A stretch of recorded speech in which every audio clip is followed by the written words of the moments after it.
It's a god-awful small affair to the girl with the mousy hair, but her mummy is yelling no, and her daddy has told her to go.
Sydney Breyer is without a doubt alive.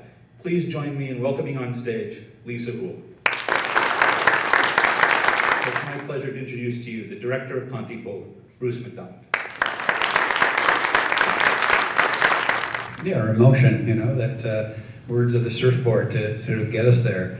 And I think Samuel Fuller, the great American director, was once asked, well, what is cinema? What is a movie? And you know, it's love, it's hate, it's this. He said, in one word, it's emotion. You know, so it's if words help you get to emotion, that's great. If it's, you know, a great red jacket that you're wearing that makes you walk in a certain kind of way, that's emotion. And you know, sometimes when you think of your favorite moments in movies, it's a look, it's a moment. It's not necessarily a monologue or a word thing. It's a kind of a, yeah, it's just that great sort of unspoken moment. His voice on the radio is so soothing. It's like, He's got a voice. yeah, it's very, very soothing. It's very this, Honey the Cat, it does this. And so it's all the more alarming when language does fail, you know, because you've been sort of one of those, you're not even sure what he's talking about, but you're sort of drawn into the sound of the words, you know, that sort of feels how the movie starts. A seduction. It's a seduction with words. So when words do fail, it's more of a, you know, it jars you a little bit more. And so I think I made the decision as an actress that even though he irritated me and he was wrecking my day most days. I sort of had this secret, like, what his ability kind of was impressed me, wasn't, you know, was awesome to me.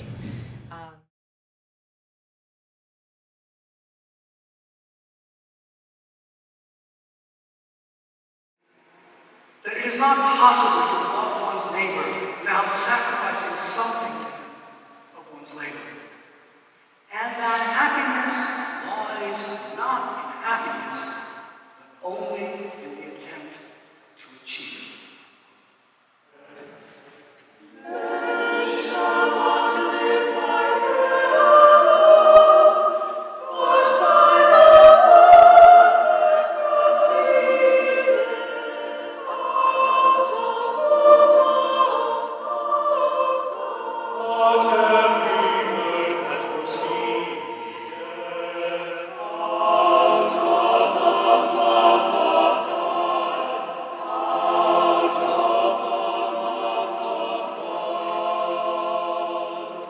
Temptation to worship Satan, and he will give Jesus all the kingdoms of this world.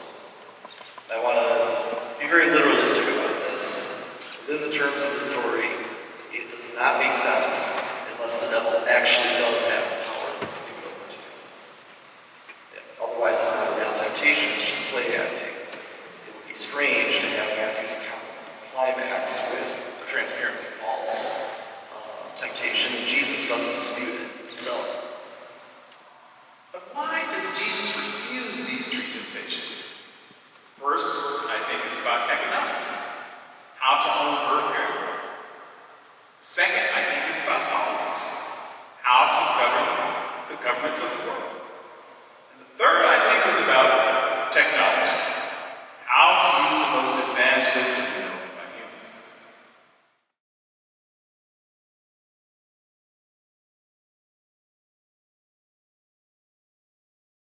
So, how it's going to work is that we have 5 DePaul professors and 4 improv comedians. Each of the professors is going to end up giving a lecture on a topic that he or she does not know beforehand.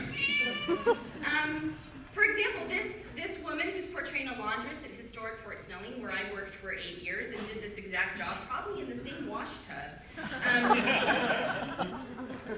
What are some ways that a woman like this might be myth-breaking? An interesting aspect of time travel that we actually haven't covered is kind of a mental kind of time travel. We're all kind of time traveling all the time. Right now in class, you're thinking, what am I going to be doing in 20 minutes when this class is done? Or you're thinking, gosh, this time is taking a really long time to pass. Game of Thrones illustrates an important point, which is that when you kind of mentally time travel, as Bran is doing in this scene, you can actually affect things in the past that can affect you in the future. And then, of course, there's Juliet, who had this 2-day romance. And that was, long enough for her to know that it didn't matter that their families hated each other and that they'd only known each other for 2 days. But, he was worth dying for. Maybe if she'd given it one more day, I would know. But firstly, Professor Know-It-All, can you please tell us, why is the sky blue? The sky Is blue due to a disorder in the dog?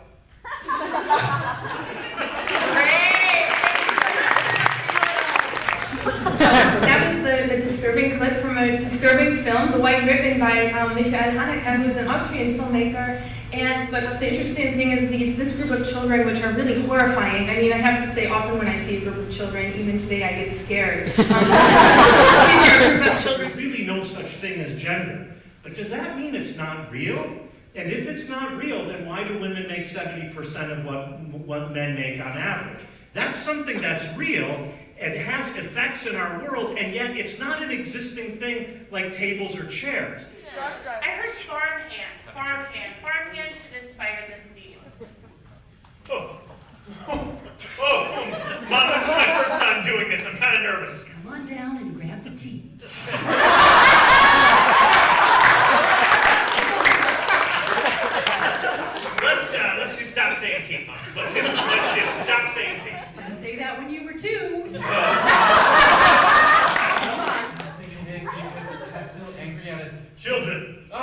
I, the Lord your God. that was hands down the worst prayer I have ever heard. This is a holdup. Give me all your money. Take her.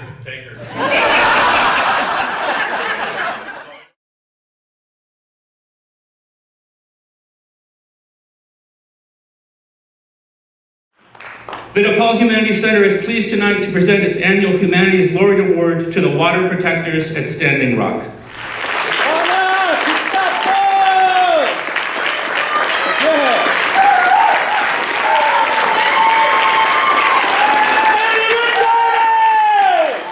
Is that every step of the way, from the very beginning to even where we're at now, Standing Rock and the fight against Dakota Access Pipeline, is changing the dialogue. It's changing the conversation about how we talk about our relationship to each other. It's changing the conversation of how we relate to Indigenous peoples and recognize Indigenous rights. It's changing our relationship to the banks and who we bank with and where we spend our money. It's changing the conversation about water. We grew up hunting, fishing, gathering, and we still do that. Then you get our dear environmentalists, and what I'm finding out is environmentalists are maybe 4 or 5 generations removed from living on the land. And so that, just that common sense of being a part of the land, they must think up here. Sustainable, how do we sustain this life? How do we change this life here? How do we get better here? But if you don't start down here, you're just gonna be banging your head against a brick wall. We were running through Cheyenne River, and he was on his way to a dentist appointment, and we were just on our last leg through Cheyenne River Reservation. And he passed us earlier that afternoon, just seeing a bunch of kids running out in the middle of nowhere. And on his way back, he caught us at the end of our last leg, and he stopped us and he asked some of our chaperones what we were doing. And so they explained to him why we was running, and we were running for the water and the people and the future generations, and just really explained to him what we're doing. And he got out of his vehicle. We all parked on the side of the road, and he just thanked us. And this was an elder man, and he started crying, and he was just like, "Thank you for running, for doing what you're doing. I'm going to a tribal council meeting tomorrow, and I'm going to tell them your story about."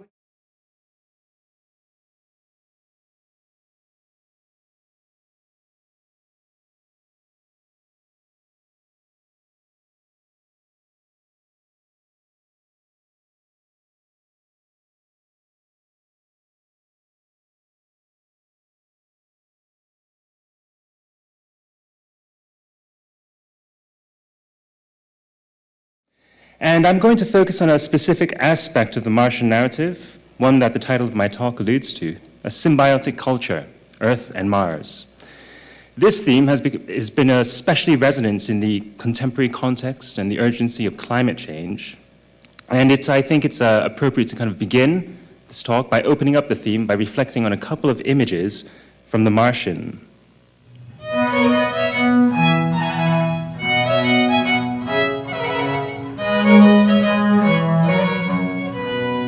I'm like, oh, how did an art history major get to NASA? And I'm like, man, that sounds crazy, doesn't it? But it was something that was really interesting to me that I thought a lot about when I was at JPL, because especially in dealing with some engineers, they're like, oh, you're a designer, what do you know? But then if you can create an interface that's more intuitive and is easier for them to use, then, oh, wow, suddenly design has impact.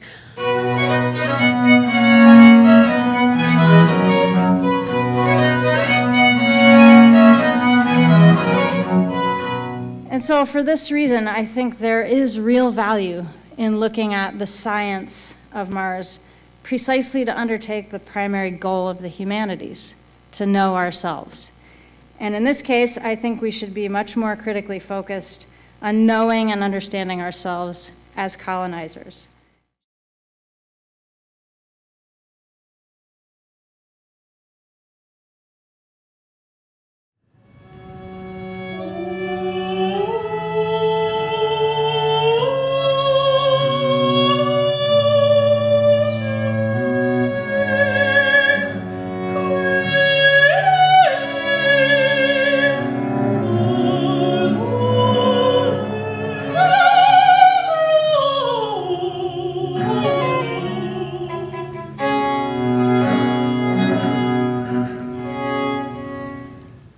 219 of 300 boys answered, "We dream of flying a spaceship." But among the girls, only Sveta Belyaeva from 7th class wrote cosmonaut, adding in parentheses, "If that is impossible, then an astronomer."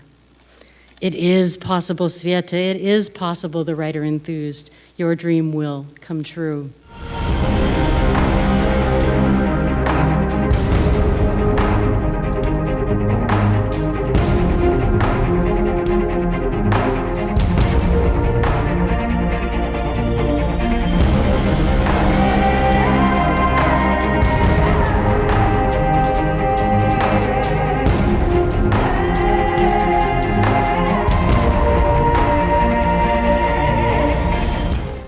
Thus, at this late point in ancient Greek scientific astronomy, we find a startling persistence of beauty and desire or love on a cosmic scale.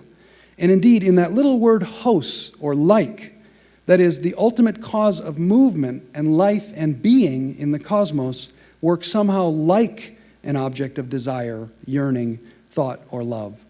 Perhaps Aristotle allows more than a little mystery to abide.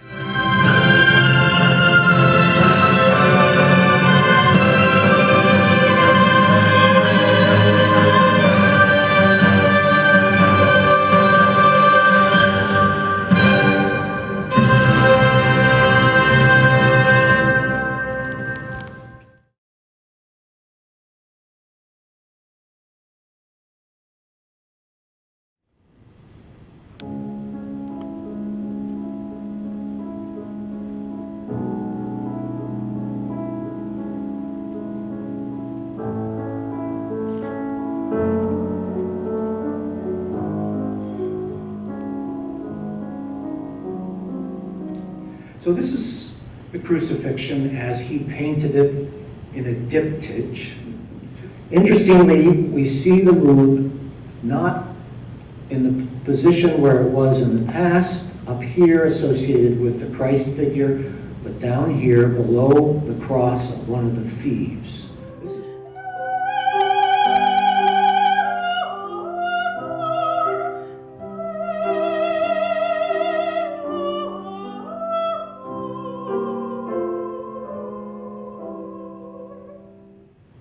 So here's actually a comparison from Earth to the Moon, 1865, with the Apollo spacecraft that did the same mission. And from Earth to the Moon, unlike the French movie, they don't land on the moon. The capsule goes around the moon and then returns to the Earth.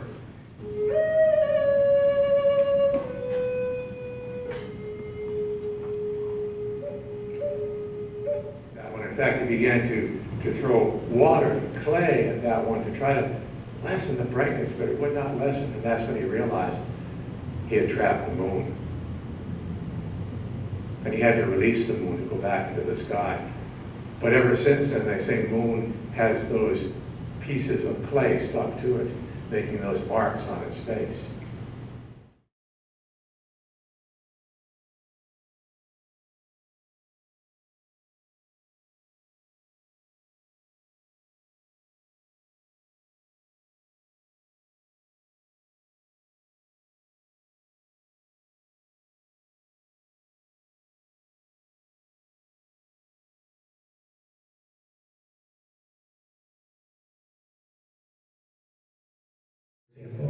Like there's already a wall, and so most people don't know that, right? And Barack Obama, a black dude, is responsible for militarizing that wall, and there were policies going back to the latter Bush years, but continuing through Obama, that ramped up the number of Border Patrol agents at that border, you know, and now 50% of the Border Patrol agents on the border are Latino. And so that's real voting power. It's nothing to do with voting every 4 years for some candidate that really doesn't represent anything worth caring about usually. I don't believe in representative democracy. I don't believe that that's possible. I think that democracy can only be direct. Nobody can represent us on the political stage. That we are truly unique individuals and we need to be politically active every single day. Okay, this one is, we have several candidates willing to to intensify ecocide exploitation, austerity, and oppression while maintaining my profitability during a deepening recession. So which one do you like? I mean, it seems crazy to me that someone can have the right to vote against your freedoms. And when we vote, I think we're also voting for the system. Traditionally, freedom is associated not so much with rights, but rather with not being bound to necessity, material necessity in particular. It's the gift basket of deplorables. So whoever gets this, you're going to be getting a very sad elephant, some fruit cocktail and extremely heavy syrup, off-brand candy, do not eat that. The Duck Commander, Duck Dynasty autobiography, and the pièce de résistance is the Larry the Cable Guy get her done biscuits and sausage gravy frozen meal, which is actually a real thing. And whatever you do, do not eat this. It's been defrosting for about 6 hours. So the gift basket of deplorables goes to. So excellent. So since you all voted here, I'm just going to pick someone at random because that's really what the voting process is going like. So congratulations, you won the gift basket of deplorables. Fantastic. Here we go. Thank you so much.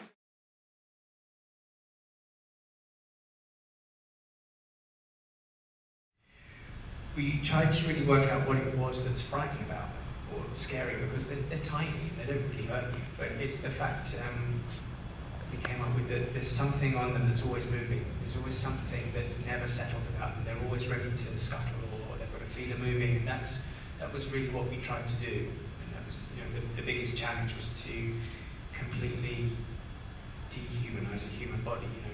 I couldn't use my legs as legs or my arms as arms. It was, I had to have a shell because it was really important, in the writing, this kind of hard shell. Did you find anything else about your body? And did you find out more like what it is to be a human body in doing that? Yeah, you take it for granted being able to walk, yeah.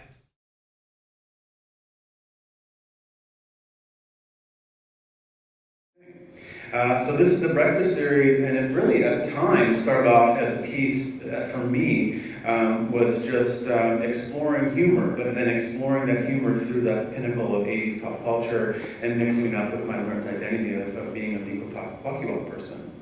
And these were the cereals that I ate when I was a kid. So, there's Lucky Charms and Fruit Loops and all that kind of stuff, but I reappropriated them and made them into General Custer's Lucky Beats, with that 3-foot of land in every box. Looking at this, it's amazing to think how fresh this looks. It looks like buildings that are being put up right now.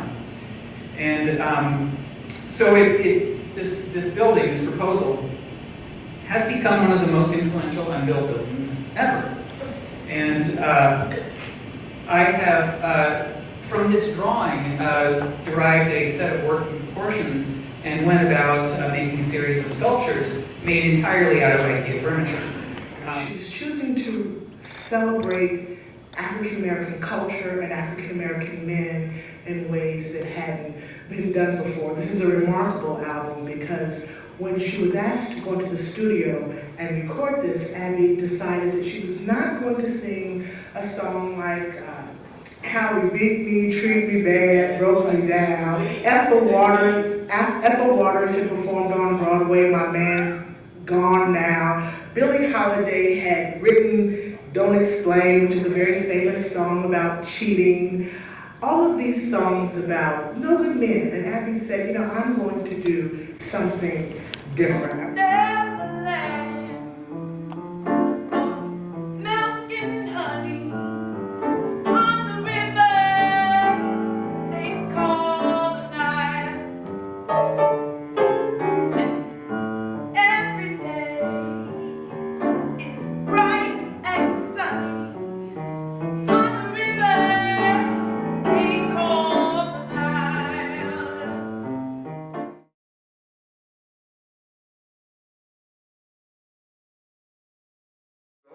A one, a two, a 1, 2, hit it, boys.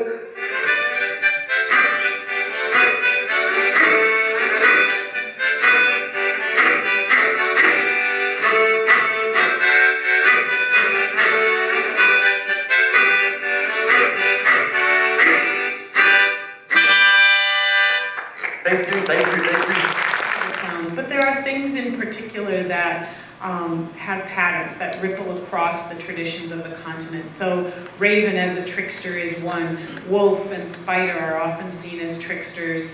The idea that you have someone who destabilizes things, who can be between worlds and teach you that the past and present can exist together, that the binary isn't so concrete and absolute as you might imagine. Those things we do all have. And I like being a children's and family entertainer because it's one of the few opportunities to entertain 3 or 4 generations at once. A lot of entertainment now, the bean counters have sliced and diced every demographic so finely that it's hard for people to share a lot of what they like. The mirror is quite a metaphor used in regards to court fools. The picture on the left is from Erasmus' Praise of Folly, where you see the fool is looking at himself. I like the one on the right. This stone relief is in a town called Nördlingen in Germany. And it's basically a stone relief of a jest, and you look at it, and what it says is, now we are too. In other words, when you look at that stone relief, you're looking at yourself. So.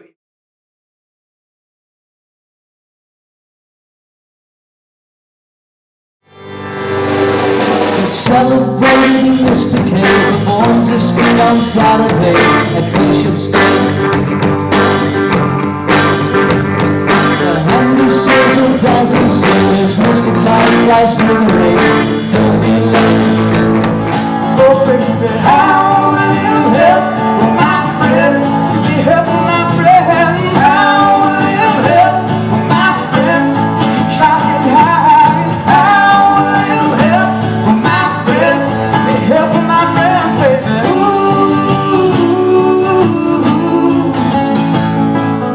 How is it that by 1970, the Beatles feel the need to reassure their audience that their music is pure, rocking, and, well, you know, live? And I want to suggest that they got here partly by taking seriously a critique of the work they had done during their psychedelic period, the kind of work that's epitomized in Sgt. Pepper's Lonely Hearts Club Band, because there's always been what I call a minority report about Sgt. Pepper.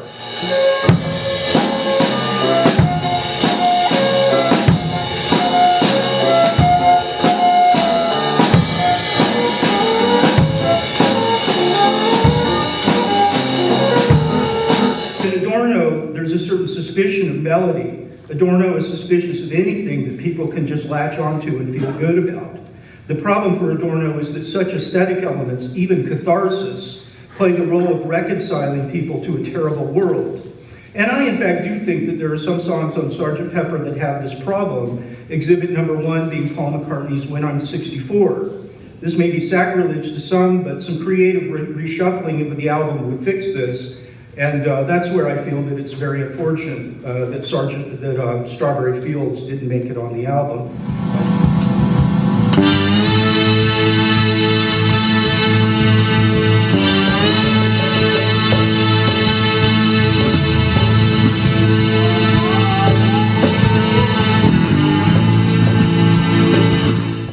They point to the ways in which people ruin their lives by their material wants rather than appreciating the need for honest love as a way to heal themselves as well as the world. Within you, without you, they point to love that's gone so cold, and they chastise the people who gain the world and lose their soul.